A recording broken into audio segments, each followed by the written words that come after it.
നമസ്കാരം. ഇപ്പോൾ വന്നിട്ടുള്ളത് നമ്മുടെ നിർമ്മാതാക്കളുടെ സംഘടന, സിനിമാ നിർമ്മാതാക്കളുടെ സംഘടന ഒരു കോമഡി പുറത്തിറക്കിയിട്ടുണ്ട്. അതായത് വ്യാജ സിനിമാ പതിപ്പുകൾ പുറത്തിറക്കുന്നവർക്കെതിരെയും അതുപോലെ തന്നെ അത് ഡൗൺലോഡ് ചെയ്യുന്നവർക്കെതിരെയും അത് ഡൗൺലോഡ് ചെയ്ത് കാണുന്നവർക്കെതിരെയൊക്കെ കർശനമായിട്ട് നിയമ നടപടി സ്വീകരിക്കുമെന്ന് പറഞ്ഞിട്ട് അവരൊരു പ്രസ്താവന ഇറക്കിയിട്ടുണ്ട്. ആളുകളെ കൊണ്ട് ചെറുപ്പിക്കാൻ മാത്രമേ അതിനെ കൊണ്ട് കഴിയുള്ളൂ എന്നാണ് ഞാൻ മനസ്സിലാക്കിയിട്ടുള്ളത്. കാരണം എന്താ പറയുക, ഇതേ സംഘടനയാണ് കഴിഞ്ഞ മാസം വന്നിരുന്നിട്ട് നിലവിളിച്ച് പറഞ്ഞതുണ്ട് ഞങ്ങൾ ഇറക്കിയ ഭൂരിഭാഗം സിനിമയും പൊട്ടി, നഷ്ടമാണ് സംഭവിച്ചിട്ടുള്ളത് എന്നുള്ളത്. അതുമായി ബന്ധപ്പെട്ട ഒരു വീഡിയോ ഞാൻ മുൻപ് ചെയ്തിട്ടുണ്ടായിരുന്നു. മാത്രമല്ല, ഈ ഇങ്ങനത്തെ പൊട്ടപ്പടങ്ങൾ നിങ്ങൾ അടിച്ചിറക്കുമ്പോൾ അത് കാണാൻ ജനങ്ങളുണ്ടാവില്ല, അത് വാങ്ങാൻ OTT-ക്കാർ പോലും ഇല്ല. അത് നിങ്ങൾ മനസ്സിലാക്കണം. OTT-ക്കാർക്ക് പോലും നിങ്ങൾ ഈ അടിച്ചിറക്കുന്ന തല്ലിപ്പൊളി പടങ്ങൾ വേണ്ട.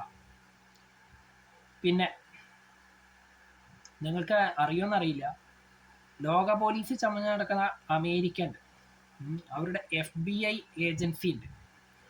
അവർ തലകുത്തി മറിഞ്ഞിട്ട് പോലും ഈ പറഞ്ഞ പൈറസി തടയാൻ കഴിഞ്ഞിട്ടില്ല. അതായത് വ്യാജപ്പതിപ്പ് തടയാൻ കഴിഞ്ഞിട്ടില്ല. അതായത് കള്ള CD അടിച്ചിറക്കണതല്ല പരിപാടി. പൈറസി എന്നുള്ളത് കുറച്ചുകൂടി കൂടിയായിട്ടാണ്. അതിനൊക്കെ എതിരെ ശക്തമായിട്ട് നടപടി എടുക്കാൻ കഴിയുന്ന FBI-ക്ക് പോലും അതിനെ തടയാൻ കഴിയാത്ത സമയത്താണ് കൃത്യമായൊരു സൈബർ സുരക്ഷ പോലും ഇല്ലാത്ത നമ്മുടെ നാട്ടിൽ ഇതിനൊക്കെ എതിരെ നിങ്ങൾ നിയമ നടപടി സ്വീകരിക്കുമെന്ന് പറഞ്ഞിട്ട് പൊതുജനങ്ങളുടെ മുന്നിൽ സ്വയം അപഹാസ്യരാവരുത് കേട്ടോ. ആളുകളെ കൊണ്ട് വെറുതെ ചെറുപ്പിക്കരുത് എന്ന് മാത്രമേ പറയാനുള്ളൂ. അല്ലാതെ ഒന്നും പറയാനില്ല. എന്തായാലും ഇത് തെറ്റാണെന്നുള്ള കാര്യം 100% ഞാൻ യോജിക്കുന്നു.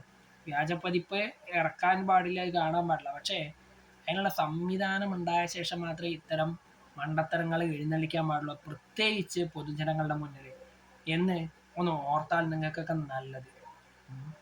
ഇത്രേ പറയാനുള്ളൂ ഈ കാര്യത്തിൽ.